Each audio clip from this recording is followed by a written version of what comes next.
Hi friends, ఎలా ఉన్నారు? అందరూ బాగున్నారా? నేనైతే చాలా బాగున్నాను. మీరు కూడా బాగుండాలని ఆ దేవుడిని మనస్ఫూర్తిగా కోరుకుంటున్నాను. మరొక వీడియోతో అయితే మీ ముందుకైతే వచ్చేసాను. ఇంక ఈ రోజైతే మా పాపది బర్త్‌డే అండి. ఈ బర్త్‌డే రోజున ఈ రోజంతా నేనేం చేశానో అంతా మీతో షేర్ చేసుకోవడానికైతే ఈ వీడియో అయితే తీశాననమాట. మా అమ్మ వాళ్ళ ఇంటికాడే పాప ఉంది కాబట్టి అక్కడే కేక్ కట్ చేద్దామని చెప్పైతే మా వారు నేను నైట్ బయలుదేరైతే వచ్చేసాము. మా ఇంటెదురుంగా తులసమ్మ తల్లి గింజలు పడినాయో ఏమో తెలియదు, తనంతా తానే వచ్చింది ఇంటెదురుంగా. అమ్మవారే మన ఇంటి ఎదురున్నారని చెప్పి మా అమ్మ అయితే పూజలు అయితే చేసుకుంటది. అక్కడ కరివేపాకు చెట్టు పక్కన గోరింటాకు చెట్టు కూడా పెద్ద చెట్టు ఉందన్నమాట. ఇంటి ఎదురు అయితే కనకంబరాల మొక్క పెట్టేసి పువ్వులు కూడా పూయించేస్తుంది మా అమ్మ అయితే. మనకైతే అంత ఓపిక ఉండదు. ఇంకెక్కడ చూస్తున్నారా 3 కేజీలన్నర చేప అయితే మా అన్నయ్య తీసుకొచ్చారండి. ఏంటన్నయ్య చేప చేయించకుండా తీసుకొచ్చేసామంటే చేసేవాళ్ళు ఎవరు లేరు చెల్లి, వేరే చోట తీసుకున్నాను, ఎలాగోలా చెయ్యండి అని చెప్పి అయితే మా అన్నయ్య నా మొహాన్ని పడేశాడు. పాప మన కోసం అంత కష్టపడి తెచ్చినప్పుడు దాన్ని వన్ని చేయాలి కదండి మనం. ఎలాగోలా తిప్పలు పడి చేపనైతే ఫినిష్ చేసేసానండి. ముక్కలు కూడా కట్ చేసేసాను. కొన్ని చేపలు పులుసు చేసేసి కొన్ని చేపలు ఫ్రై చేద్దారని అయితే అనుకున్నాను అనమాట. అందుకే రెండిట్లో తీసేసాను. దాకలో కనిపిస్తున్న ముక్కలు అయితే పులుసుకండి. పులుసు చేయడానికి ప్రాసెస్ మొదలు పెట్టాలి కదా. ఉప్పు, కారం, పసుపు, అల్లం వెల్లుల్లిపాయ పేస్ట్. అల్లం అయితే రోట్లో అయితే నూరిందండి మా అమ్మ. అల్లం వేరుగా నూరింది, వెల్లుల్లిపాయలు వేరుగా నూరింది, చూసారా? అందుకే వేరుగా 2-3 సార్లు అయితే వేస్తున్నాను వాటిల్లో. మనం మిక్సీలో పట్టిన దానికి రోట్లో నూరి వేసుకున్నది చాలా అంటే చాలా టేస్ట్గా ఉంటుంది చేపల కూరలో. నేను ఎప్పుడు వెళ్ళినా మా అన్నయ్య ఫిషే తీసుకొస్తాడండి. ఇంతవరకు ఫిష్ అంటే నాకు అస్సలు ఇష్టం ఉండేది కాదు, కానీ మా అత్తయ్య చాలా బాగా వండేది ఫిష్ కర్రీ. ఒక్కసారి తిన్నాను, టేస్ట్ అయితే చాలా బాగా నచ్చింది. అప్పటి నుంచి అయితే ఫిష్ కర్రీ అంటే చాలా ఇష్టంగా తింటానమాట నేనైతే. మా అత్త అంటే ఎవరో కాదండి, మా ఆయన వాళ్ళ అమ్మ అనమాట. ఇంకా మా అత్తయ్య అయితే నాన్ వెజ్ కర్రీస్ అన్ని సూపర్గా చేసిద్ది. ఒక్క ఫిషే కాదండి, చికెన్ కర్రీ కానీ, మటన్ కర్రీ కానీ, ప్రాన్స్ కర్రీ కానీ సూపర్ అంటే సూపర్గా చేసిద్ది. ఇంతవరకు తినేతాను కానీ మరీ అంత ఇష్టంగా అయితే ఫిష్ కర్రీ తినేతాను కాదండి. పెళ్ళయ్యాక మా అత్తయ్య చేసిన ఫిష్ కర్రీ తిన్నాను. అప్పటి నుంచి అయితే ఫిష్ కర్రీ అంటే నాకు చాలా ఇష్టం అనమాట. నాకు చేయడం కూడా రాదు, తను చేయడం చూసి నేర్చుకున్నాను ఫిష్ కర్రీ చేయడం. అంత టేస్టీగా సూపర్గా వండిద్ది అనమాట. ఇక్కడ చూసారా, నేను ముక్కలకి అన్నిటికి మసాలా అన్నీ వేసేసాను అనమాట. ఇంకా పులుసుకి వేరే, ఫ్రైకి వేరే అయితే వేసేసాను. అందులో కొంచెం ఆయిల్, ఇందులో కొంచెం ఆయిల్ కూడా వేసేసాను. ఇప్పుడు అన్నీ వేసేసుకున్నాం కాబట్టి అవన్నీ ముక్కలకు పట్టేలాగైతే మొత్తం కలుపుకోవాలన్నమాట. ఇంకా ఫిషే కాదండి, ఫ్రాన్స్ కూడా తీసుకొచ్చాడు 1 కేజీ. అవి వలిసేసరికి అక్కడ కొంత టైం అయితే సరిపోయింది నాకు. ఇంకా మా అన్నయ్యకి ఇష్టమైన మేనకోడలు పుట్టినరోజు కదా, అసలు మా అన్నయ్య ఇంకా తగ్గేదే లేదా అన్నట్టు. ఎప్పుడు చేపలే తీసుకొస్తావేంటి మావయ్య, రొయ్యలు తీసుకురావేంటి అని చెప్పి అయితే వాళ్ళ మేనకోడలు అయితే అరిసేసింది అనమాట. సరేరా చైతు బంగారం, నీ కోసం తీసుకొస్తానని చెప్పి తన కోసం రొయ్యలు కూడా తీసుకొచ్చాడు మా అన్నయ్య అయితే. నాకైతే ఇంక ఈ నాన్ వెజ్ వండడమే సరిపోయింది. నాకైతే వంట చేసే దగ్గరే టైం సరిపోయింది. పాపకి తలస్నానం చేయించి గుడికైతే మా అమ్మ అయితే తీసుకువెళ్ళింది అనమాట. మా ఇంటి ఎదురు ఆంజనేయ స్వామి టెంపుల్ అయితే ఉంది. అక్కడికి వెళ్ళి దండం పెట్టుకుని అయితే మా పాప అయితే వచ్చేసింది. ఇంకా పులుసు పెట్టడానికి అయితే ముక్కలకి మసాలా పట్టించేసి అయితే పక్కన పెట్టేశాను. ఇప్పుడు ఫ్రైకి అయితే ఆ ముక్కలు అయితే కలుపుతున్నాను అనమాట. ఇంక ఇదంతా వీడియో తీసి అప్లోడ్ చేద్దారని చెప్పి ఎంతో ఆస్తో నా ఫోన్లో వీడియో తీయడం అయితే స్టార్ట్ చేశాను. 2 మినిట్స్ వరకు వీడియో బాగానే వచ్చింది. తర్వాత నా ఫోన్లో స్టోరేజ్ ఫుల్ అని అయితే చూపించేసింది. ఇక్కడ కొంత టైం అయితే నాకు ఇక్కడే సరిపోయింది అనమాట. మా అన్నయ్య ఫోన్లో కొంతసేపు వీడియో తీయడం, మా వారి ఫోన్లో కొంతసేపు వీడియో తీయడం, నా ఫోన్లో వేస్ట్ వీడియోస్ ఏమున్నాయో చూసి మొత్తం డిలీట్ చేసి నా చేతికైతే అప్పుడు ఇచ్చారనమాట మా వారు, మొత్తం క్లీన్ చేసి. ఇంకా ఫ్రై కూడా కలపడం అయిపోయింది. పెరిగేస్తే టేస్ట్ అనేది చాలా బాగుంటుంది అనమాట. అందుకే కొంచెం పెరుగు కూడా యాడ్ చేశాను. నిమ్మకాయ అయితే లేదనమాట, నిమ్మప్పు అయితే వేసేసాను. ఫ్రై కలుపుకున్న ముక్కలు అయితే కొంతసేపు అలా పక్కన పెట్టేద్దామండి. ఎందుకనంటే మసాలా అంతా అట్లా పడితే టేస్ట్ అనేది సూపర్గా ఉంటుంది. చూసారండి, అక్కడ కనిపిస్తున్న ఫోన్ నాదే అనమాట. కొంచెం గ్యాప్లో ఫ్రాన్స్ కూడా ఉన్నాయి కదా, ఫ్రాన్స్ కూడా మసాలా పట్టిద్దారని చెప్పి అయితే తీసేశాను. ఇక్కడ కనిపిస్తున్న ఫ్రాన్స్ ఉన్నాయి కదా, పాప బాబు చాలా ఇష్టంగా తింటారు. వాళ్ళ కోసం కొంచెం కారం తక్కువ వేసి మసాలా పట్టించేసి ఫ్రై చేద్దారని చెప్పి అయితే మసాలా అయితే పట్టిస్తున్నాను అనమాట. కరివేపాకు చూసారా, దూసి ఎలా పక్కన పడేసాను. అమ్మ వాళ్ళ ఇంటికాడ పెద్ద కరివేపాకు చెట్టు ఉంది కాబట్టి కరివేపాకు మన ఇష్టం వచ్చినట్టు వాడేస్తున్నాము. ఉండేది కొంచెం సిటీ కాబట్టి రైతు బజార్కి వెళ్ళి కూరగాయలన్నీ తీసుకుని లాస్ట్లో ఒక 10 రూపీస్ కరివేపాకు పెట్టమంటే మరీ 2 రెబ్బలు పెడతారండి. ఇంకా అమ్మ వాళ్ళ ఇంటికి వస్తే నాకు ఆ ధ్యాస కూడా ఉండదు. అమ్మ ఒకసారి నేను రైతు బజార్‌కి వెళ్ళి కరివేపాకు తీసుకొస్తామైతే చూసింది. బాబాయ్ మన ఇంటికాడ చెట్టు ఉంది. ఇక్కడేంటి ఈ 2 రెబ్బలా ₹10 అని చెప్పైతే ఆశ్చర్యపోయింది. మనం అమ్మ వాళ్ళ ఇంటికెళ్ళామంటే అమ్మ చేసేది అదే పని. ముందు కరివేపాకు, గోరింటాకు ఒక్కొక్క కవర్‌లో ప్యాక్ చేసి అయితే పక్కన పెట్టేస్తది. కొంచెం ప్లేస్ ఉన్న చాలా మొక్కలైతే అమ్మ ఏ మొక్క పోనీదు అన్నీ పెంచుతానే ఉంటుంది.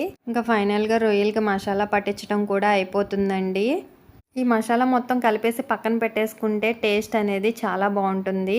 వీటిని తీసుకెళ్ళి పక్కన పెట్టేసి ఇప్పుడు పులుసు చేయడానికి చింతపండు రసం అయితే తీసుకుందాము. చింతపండు నానబెట్టేసింది మా అమ్మ. ఆ గుజ్జంతా తీస్తున్నాను అనమాట. అందులో ఉన్న చెత్త అంతా తీసేసి చింతపండు గుజ్జు తీయడం అయితే అయిపోయింది. ఇంకా ఉల్లిపాయ పచ్చిమిరకాయ కట్ చేసుకుందాము. పచ్చిమిర్చి ఉల్లిపాయలు కట్ చేసుకోవడం అయిపోయింది. స్టవ్ ఆన్ చేసి పాన్ పెట్టి ఉల్లిపాయలు అయితే వేయించేసుకుందాము. ఇంకా ప్రాసెస్ అయితే స్టార్ట్ చేద్దాము. స్టవ్ ఆన్ చేసేసి పాన్ పెట్టేసి ఆయిల్ అయితే వేసేసుకున్నాను. మీకు ఒక డౌట్ రావచ్చు ఫ్రెండ్స్, ఎందుకనంటే అవన్నీ మసాలాలు పట్టించేసావు కదా, ఉల్లిపాయ ముక్కలు కూడా అందులో వేసేయచ్చు కదా అనుకోవచ్చు. కానీ అలా టేస్ట్ అయితే బాగోదండి. ఎవరిష్టం వాళ్ళది కదా. కొంతమంది అయితే అలాగే ఉల్లిపాయ ముక్కలు కట్ చేసేసి ముక్కల్లో వేసేసి ఉప్పు కారం కలిపేసి చింతపండు పులుసు పోసేసి స్టవ్ మీద అయితే పెట్టేస్తారు. ఆ టేస్ట్ కూడా బాగానే ఉంటుంది. కానీ ఇలా చేస్తే ఇంకా సూపర్గా ఉంటుందండి. ఇంకా చేపల పులుసు చేసేటప్పుడు మామిడికాయ ముక్కలు వేసి చేస్తారండి. ఆ టేస్ట్ అనేది ఇంకా బాగుంటుంది. చింతపండు అవాయిడ్ చేసి ఓన్లీ మామిడికాయ ముక్కలతో పులుసు చేసింది చేపల కూర. చాలా టేస్టీగా అంటే చాలా బాగుంది. ఇంకా పాన్లో ఉల్లిపాయ ముక్కలు వేసి అయితే వేపేసుకుంటున్నాము. ఈ ఉల్లిపాయ ముక్కలు అయితే చాలా అంటే చాలా దోరగా వేగాలండి. అప్పుడే టేస్ట్ అనేది బాగుంటుంది. ఇంకా వేగడానికి అయితే టైం పట్టిద్ది. చూసారు కదా, అస్సలు వేగలేదు. ఉల్లిపాయ ముక్కలు చాలా అంటే చాలా దోరవేపు వేగాలి, అప్పుడే బాగుంటుంది. ఇంకా ఈ ఉల్లిపాయ ముక్కలు వేగడానికి 10 మినిట్స్ అయితే పట్టిందనమాట నాకు. ఈ వేగడం పక్కన పెడితే ఈ వంట ఫినిష్ అయ్యేసరికి నాకు 1:30 అయింది. మార్నింగ్ 9 కూర్చుంటే ఫిష్ క్లీన్ చేసి ఫ్రాన్స్ వలిసి అంతా క్లీన్ చేసి లోనకి తీసుకొచ్చేసరికి చాలా లేట్ అయిపోయింది. పాప మా అన్నయ్య మట్టుకు ఏం చేస్తాడండి, వాళ్ళు ఎవరూ లేరంట చేయడానికి, అందుకే ఇంటికి తీసుకొచ్చాడు. నన్ను కష్టపెట్టడం కూడా అన్నయ్యకి ఇష్టం ఉండదు. ఇంక ఇక్కడ చూసారా ఉల్లిపాయలు అయితే దోర ఏగిపోయినాయి అనమాట. ఇంక ఈ ఉల్లిపాయలన్నీ ఫిష్ కర్రీలోకి అయితే కాదండి, ఫ్రాన్స్ కర్రీలో కూడా కొన్ని ఉంచాను. అందుకే ఎక్కువ ఉల్లిపాయలు కోసేసి ఒకేసారి వేయించేసుకున్నాను. ఇంకా వేగిపోయిన ఉల్లిపాయల్లో సగం తీసేసి అయితే మనం పులుసు పెట్టుకోవడానికి మసాలా అయి పట్టించిన ముక్కలు ఉన్నాయి కదా, అందులో అయితే వేసేసుకుంటున్నాను. ఫ్రై ఎక్కువ వేసుకున్న కర్రీ అంతా తీపి వచ్చేస్తుంది, బాగోదనమాట. లిమిట్గానే వేసుకోవాలి. ఇంకా అది ఉంది కదా, అది ఫ్రాన్స్ కర్రీలోకి అనమాట. ఇంకా చుట్టూరు ఉన్న ఉల్లిపాయ ఫ్రై అంతా తీసేసి ఒక దగ్గర చేసేసి ఇప్పుడు ఫ్రాన్స్ ముక్కలు అయితే అందులో వేసేసుకుంటున్నాను. ముందుగానే రొయ్యలన్నిటికి మసాలా అయితే పట్టించేసేసి పక్కన పెట్టేసుకున్నాం కాబట్టి ఇప్పుడు వేగిపోయిన ఉల్లిపాయ ముక్కల్లో ఈ రొయ్యలు వేసేసుకుని వేపేసుకోవాలి. ఈ వేగేసరికి చాలా టైం పట్టిద్ది అనమాట. ఒకసారి కలిపేసుకుని మూత పెట్టేసుకుందాము. రొయ్యల వేపుడు ఇలా వేపుకోరు కదా, ఉప్పు కారం కలిపి వేపుతున్నాను ఏంటని అయితే మీరు అనుకోవచ్చు. కానీ చాలా బాగుంటుందండి ఇలా ఉప్పు కారం పట్టించి వేపేసుకుంటే. ఒకసారి మీరు కూడా ట్రై చేయండి, చాలా బాగుంటుంది. ఇంకా మనం పులుసు ప్రాసెస్లోకి అయితే వెళ్ళిపోదాము. ఫ్రై అయిన ఉల్లిపాయ ముక్కలన్నీ కలిపేసుకుంటున్నాను అనమాట. ఇంకా ఈ స్పూన్తో మన వల్ల కాదు, దాంతో కలిపేసరికి కలపటమేమో కానీ ఇక్కడే టైం సరిపోయేలాగుందని చెప్పి అయితే చెయ్యి అయితే పెట్టేశాను.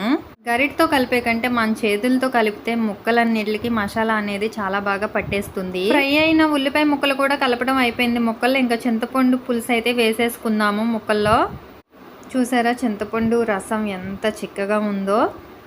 ఇంకా ముక్కల్లోకి అయితే చింతపండు పులుసు అయితే చుట్టూరు అయితే అలా పోసేస్తున్నాను. ఇంకా చింతపండులో పిప్పు వస్తుంది కదా, అదైతే పడకుండా అయితే జాగ్రత్తగా పోయాలి కాబట్టి పోస్తున్నాను. ఇంకా పులుసు అంతా పోసాక ఇంకేమన్నా వాటర్ పడితే పోసేసి కలిపేసుకుంటే కనుక కొంచెం చిక్కగా అనేది ఉంటుంది పులుసు అనేది. తినడానికి అయితే తింటాం కానండి, వండేసరికి చాలా లేట్ అయ్యిద్ది. కాకపోతే మన చేతులతో చేసుకుని తినేది అయితే చాలా టేస్టీగా బాగుంటుంది అనమాట. బయట నుండి తెచ్చింది అంత టేస్ట్ అనిపించదు. ఇంకా చూసారా ఆ పులుసు అంతా ముక్కలకు పట్టేలాగైతే నేను చుట్టూరు అయితే కలుపుతున్నాను. ముక్కలను అన్నిటిలో ముంచేస్తున్నాను అనమాట. ఇంకా కలిపేసుకోవడం అయిపోయింది కదా, గ్యాస్ మీద పెడతారని చెప్పి అయితే మా అమ్మ అంది. కానీ నాకు డౌట్ వచ్చింది, ఎలాగో మనకి కట్టెల పొయ్యి ఉంది కదా, పుల్లలు కూడా ఉన్నాయి కాబట్టి నువ్వు పొయ్యి మంట చేయమ్మా, పొయ్యి మీద పెట్టేస్తానని చెప్పి అయితే మా అమ్మకైతే చెప్పాను. ఇంత ఎండలో పొయ్యి మంట చేయమంటున్నావు, వద్దు గ్యాస్ మీద పెట్టేయని అయితే అందుకని. కానీ కట్టెల పొయ్యి మీద వండిన చేపల కూర అయితే చాలా టేస్టీగా చాలా బాగుంటుంది. ఇంకా మా అమ్మ మాట అయితే నేను అసలు వినలేదు. నేను విన్నాను తెలుసు కాబట్టి మా అమ్మ అయితే ఇంకా పొయ్యి అంటించేసి చేపల కూర దాకైతే దానిపైన అయితే పెట్టేసింది. కొంచెం దాకా వంకరగా ఉందని చెప్పి అయితే మా అమ్మ సర్చ్ చేస్తుంది అనమాట. అమ్మ వాళ్ళది కూడా డాబాయేనండి. బయట కొంచెం ప్లేసే ఉందన్నమాట మెట్లకి వెళ్ళి. ఇంకా కింద పొయ్యి పెట్టేస్తే మస అంతా పట్టేస్తుందని చెప్పి అయితే కొంచెం బయట అయితే అలా పెట్టేసుకుని నీళ్లు కాసుకోవడానికి అయితే అలా ఉపయోగిస్తుంది అనమాట అమ్మ. చూసారా అండి, ఫ్రాన్స్ కర్రీ అయితే రెడీ అయిపోయింది. ఫ్రాన్స్ ఫ్రై అయితే రెడీ అయిపోయిందండి. కొంచెం మసాలా వేసేసుకుని కొత్తిమీర కూడా కొంచెం వేసేసుకుని అయితే పక్కన పెట్టేసుకున్నారని చెప్పి అయితే అవన్నీ వేసేసాను. గుమగుమలాడే ఫ్రాన్స్ ఫ్రై రెడీ అయిపోయింది. స్మెల్ మట్టుకి సూపర్గా వస్తుందండి. ఇంకా పైన మూత పెట్టేసుకుని పక్కన పెట్టేస్తున్నాను. ఇంకా పాన్లో ఉన్న కర్రీ తీసేసి ఒక బాక్స్ గిన్నెలో పెట్టేసి అయితే పక్కన పెట్టేశాను. ఇంకా చేపల కూర అయితే చూద్దాం రండి. చేపల పులుసు కూడా ఎగిరిపోయింది, దగ్గరికి వచ్చేసింది అనమాట పులుసు అంతా. ఇంకా ఇందులో ధనియాల పొడి అయితే కొంచెం అయితే వేసేసాను పైన. కట్టెల పొయ్యి కాబట్టి ఇంత ఫాస్ట్గా చేపల కూర అనేది ఉడికిందండి. గ్యాస్ మీద అయితే ఇంత తొందరగా ఉడకదు. ఎందుకనంటే దాక అనేది చాలా పెద్దది, మంట అనేది తగలదనమాట. ఎందుకంటే ఒకసారి ట్రై చేశాను మా పొయ్యి మీద, అసలు మంట అనేది ఆ దాకే సరిగ్గా అందలేదు. ఒక పక్కన ఉడికి ఒక పక్కన ఉడకకుండా చాలా లేట్ అయిపోయింది అనమాట చేపల కూర ఉడికేసరికి. అందుకే అని చెప్పి కట్టెల పొయ్యి మీద అయితే చేపల కూర ట్రై చేశాను ఈసారి. కొంచెం గ్రేవీ ఉందన్నమాట, అన్నంలో కలవాలి కాబట్టి దించేశాను.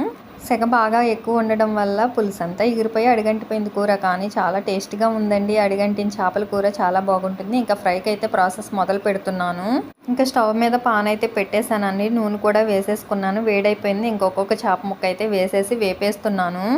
ఏంటో అండి, నేను ఎప్పుడు చేపలు ఫ్రై చేసినా ముందేసిన చేపల మట్టుకి సరిగ్గా ఏగవు, అణిగంటిపోతాయి. నాకు చాలా చిక్కగా అనిపిస్తుంది. మళ్ళీ నెక్స్ట్ వేసినవి చాలా బాగుంటాయి. నూనె కూడా కాగాకే వేస్తాను, కాకపోతే తొలిగా వేసినవి ఎందుకు అడిగంటుతాయో నాకు అస్సలు అర్థం కాదు. చూడండి ఎంత చిందరబిందరగా వేగిపోతున్నాయో. ఏం చేస్తామండి, ఎలా అయినా చేపలు ఫ్రైయే కదా, ముక్కలు వేగుతున్నాయి కదా, ఇంకా అలా తినేయడమే, ఫిక్స్ అయిపోవడమే, చేసేదేముంది. ఈ తీసాక మళ్ళీ నెక్స్ట్ వేస్తాను. చూడండి ఎంత బాగా వేగుతాయో. తొలిగా వేసినవి అస్సలు రావండి నాకు. కనిపిస్తున్నాయి కదా, కొన్ని ఏమో విరిగిపోయినాయి, కొన్ని బాగానే వేగినాయి.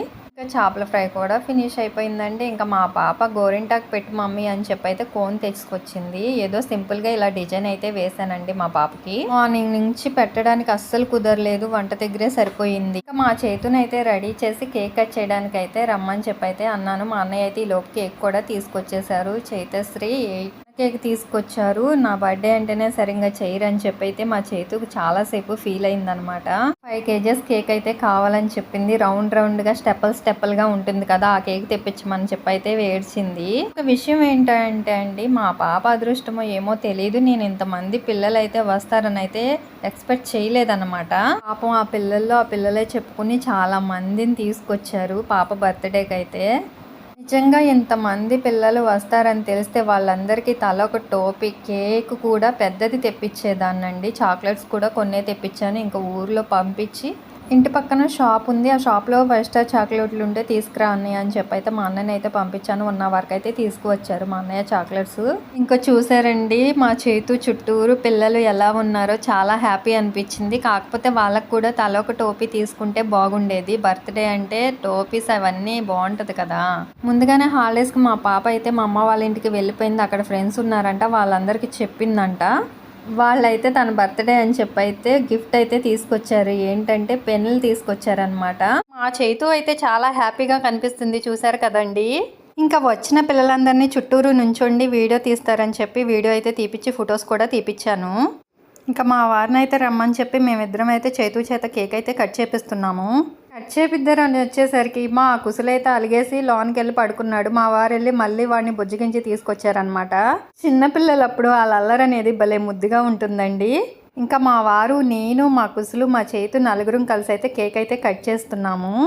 ఇంకా పిల్లలందరూ అయితే హ్యాపీ బర్త్డే టు యూ అని అయితే పాటలు అయితే పాడుతున్నారన్నమాట. చాలా సంతోషంగా అనిపించింది. ఎంతమంది వస్తారని అయితే నేనైతే అస్సలు ఎక్స్పెక్ట్ చేయలేదు. ఇంకా మా చేతు అయితే చెప్పలేనండి, చాలా హ్యాపీగా ఉంది. కేక్ దగ్గర కొంచెం మారం చేసి ఏడ్చింది, కానీ వీళ్ళందరినీ చూసి అయితే చాలా హ్యాపీగా ఉంది. అలాగే డల్గా ఉంటుందని అయితే అనుకున్నాను, లేదండి చాలా హ్యాపీగా కనిపిస్తుంది. ఇంకా వాళ్ళ డాడీ నేనైతే కేక్ అయితే తినిపిస్తున్నాం అనమాట. వీళ్ళతో వచ్చిన చిక్ ఏంటంటే బర్త్డే చేస్తున్నాం కదా, ఫొటోస్ తీస్తే అవి జ్ఞాపకంగా ఉంటాయి అని చెప్పి ఫోజులు ఇమ్మంటే అస్సలు ఇవ్వరండి బాబోయ్. ఇంకా మా కుసులైతే మాటి మాటికి అలిగేసి అయితే వెళ్ళిపోతున్నాడు. వాడిని బుజ్జగించడమే సరిపోతుంది. ఇంకా మా చేతు ఇటు చూడమంటే అటు చూస్తుంది, అటు చూడమంటే ఇటు చూస్తుంది. వీళ్ళతో ఎంత తంటానో తెలుసా. వాళ్ళ అక్కకి కేక్ కూడా తినిపించేశాడు కుసులు. అంతేకాదండి వాళ్ళ అక్క మొహం నిండా కూడా రాసేద్దారని చూశాడు. మేము వద్దన్నసరికి ఆగిపోయాడు అనమాట. చూసారండి ఎలా నవ్వుతున్నాడో. వాళ్ళ అక్క మొహం నిండా కేక్ రాసేసి నవ్వేస్తున్నాడు అనమాట. రాయకూడదు నాన్న అని చెప్పినా కానీ కూడా వినట్లేదు. ఇంకా మా వారికి మా చేతు అన్న మా కుసులు అన్న పంచప్రాణాలండి. వాళ్ళిద్దరు ఏది అడిగినా కానీ తీసుకురాకుండా అసలు ఉండలేరు. ఇంకా వాళ్ళ డాడీకి అయితే కేక్ పెట్టలేదని చెప్పి అయితే కేక్ అయితే తినిపిస్తుంది వాళ్ళ డాడీకి. ఇంకా వాళ్ళ డాడీకి పెట్టడం అయిపోయాక నాకు కూడా అయితే కేక్ అయితే పెట్టేసింది చేతు. నాకు పెట్టేశాక వాళ్ళ తమ్ముడికి చూసారండి ఎలా తినిపిస్తుందో. వరుసగా ముగ్గురికి పెట్టింది. మా అన్నయ్య అయితే వీడియోస్ ఫొటోస్ తీస్తున్నాడు అనమాట. మా అన్నయ్యని కూడా కేక్ పెట్టమని చెప్పైతే మా వారైతే ఫొటోస్ తీయడానికి అయితే అటు అయితే వెళ్ళిపోయారు. కనిపిస్తున్నారు కదా, తనే మా అన్నయ్య అండి. ఇంకా వాళ్ళ మేనకోళ్ళకైతే కేక్ అయితే తినిపించేశాడు. తను కూడా తన మామయ్యకి అయితే తినిపించేసింది. మా అమ్మ కూడా వచ్చేసి కేక్ అయితే తినిపించేసింది అనమాట. చైతు మొదటి పుట్టినరోజుకైతే మా వారు అయితే గోల్డ్ చైన్ అయితే తీసుకున్నారు. చెన్నై నుండి తెప్పించారనమాట. మా పెద్దన్నయ్య తీసుకొచ్చారు. ఇదివరకు మా పెద్దన్నయ్య వాళ్ళు చెన్నైలో జాబ్ చేస్తూ ఉండేవాళ్ళు. గోల్డ్ ఏదన్నా కావాలంటే మా అన్నయ్య వాళ్ళకి చెప్తే వాళ్ళే తీసుకొచ్చేవాళ్ళు అనమాట. చేతు మెడలో కనిపిస్తుంది కదండి గోల్డ్ చైన్, ఆ చైన్ అనమాట వాళ్ళ డాడీ తీసుకున్నది. మా చేతుకైతే 2 కాసులు పెట్టి తీసుకున్నారనమాట గోల్డ్ చైన్. అప్పుడు 55,000 అయిందనమాట. తర్వాత మా కుసులకైతే తీసుకున్నారు. తనకు కూడా 2 కాసులు పెట్టి తీసుకున్నారు. మా చేత అప్పుడు గోల్డ్ రేటు తక్కువగానే ఉంది. కుసులకి తీసుకునేటప్పుడు అయితే 1,30,000 అయితే అయిందండి అప్పట్లో. కాబట్టి కొనేసామండి. ఇప్పుడు అసలు గోల్డ్ కొనే రేట్లో లేదో ఆకాశాన్ని అంటుతుంది. దాన్ని అందుకోవాలన్నా అందుకునే ప్రయత్నం చేద్దారన్నా మన వల్ల అయితే అసలు కావట్లేదు. ఆ టోపీ అయితే పద్దాకా జారిపోతుందని చెప్పి మా వారు వచ్చి అయితే సరి చేసి అయితే పెడుతున్నారనమాట. ఇంకా మా కుసులు చూడండి ఎప్పుడు కేక్ కట్ చేసి అందరికి పెడతారా అని చెప్పి అయితే కేక్ ఇంకా అలాగే ఎదురు చూస్తున్నాడు. చేత వాళ్ళ ఫ్రెండ్స్ అండి చూసారా, వాళ్ళకు వచ్చిన ఐడియాకి చెప్పుకోవాలండి. తన పుట్టినరోజు అని తెలియగానే ఇద్దరు కలిసి వాళ్ళిద్దరు అన్నా చెల్లెళ్ళు అనమాట. వాళ్ళే చిన్నపిల్లలు కానీ గిఫ్ట్ తీసుకొచ్చారు. ప్రేమతో ఇచ్చారండి పెన్ను. చాలా హ్యాపీ అనిపించింది నాకు. అభి కూడా తీసుకొచ్చింది అనమాట మా పాప కోసం గిఫ్ట్. తను కూడా పెన్నే తీసుకొచ్చింది. వీళ్ళంతా తన ఫ్రెండ్స్ అనమాట మా అమ్మ వాళ్ళ ఇంటి దగ్గర. మేమైతే కేక్ కట్ చేయించాం కానీ అక్షింతలు వేయలేదనమాట.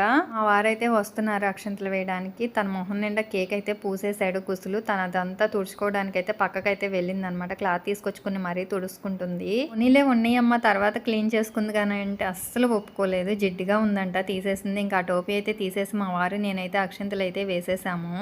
మా ఆశీర్వాదంతో పాటు మన యూట్యూబ్ ఫ్యామిలీ, వైటీ ఫ్యామిలీ అందరూ మా పిల్లని ఆశీర్వదించాలని మనస్ఫూర్తిగా కోరుకుంటున్నాను ఫ్రెండ్స్. ఈరోజు మా పాప పుట్టినరోజు అని వీడియో పెట్టంగానే చాలామంది కామెంట్ చేశారండి. అలాగే మా పాపని విష్ చేశారు కూడా. వాళ్ళందరికీ చాలా అంటే చాలా థ్యాంక్ యూ సో మచ్ అండి. ప్రతి ఒక్కరికి పేరు పేరున అందరూ ఫొటోస్ వీడియోస్ దిగారు. ఇక్కడ కనిపిస్తున్నారు కదా వీళ్ళిద్దరు బుడ్డోళ్ళు అయితే ఫోటో దిగడానికి రాలేదు. ఎందుకనంటే వాళ్ళంట గిఫ్ట్లు తీసుకురాలేదంట. అదేమీ లేదు నాన్న, మీరు అభిమానంతో వచ్చారు, వచ్చి ఫోటో తీయండి అని చెప్పి అయితే వాళ్ళిద్దరిని పక్క నుంచో పెట్టి అయితే ఫోటో తీపిచ్చాను. వాళ్ళిద్దరూ అన్న తమ్ముళ్ళేనండి. మా చేతు అయితే చూసారా ఎంత హ్యాపీగా కనిపిస్తుందో. నాకు కూడా చాలా హ్యాపీ అనిపించింది. పెద్ద కేకు కావాలని చెప్పి చాలాసేపు ఏడిసింది. తర్వాత తీసుకొస్తాము, ఇప్పుడైతే సింపుల్గా చేసేస్తామని చెప్పి అయితే కొంచెం మొహం మార్చుకుంది. కానీ వీళ్ళందరిని చూసి చాలా సంతోషంగా అనిపించింది. ఇంకా వాళ్ళ మామయ్యను కూడా వాళ్ళ అమ్మమ్మను కూడా పిలిచి అయితే పక్కన నుంచో పెట్టుకుని అలా అయితే ఫోటో అయితే దిగింది మా చేతు. కనిపిస్తున్నారు కదా మా అమ్మ మా అన్నయ్య అనమాట. ఈరోజు లాగ్ ఇంతేనండి. మీకు నచ్చితే లైక్ చేయండి, షేర్ చేయండి, కామెంట్ చేయండి, సబ్స్క్రైబ్ చేసుకోండి. ప్లీజ్ సపోర్ట్ చేయండి ఫ్రెండ్స్.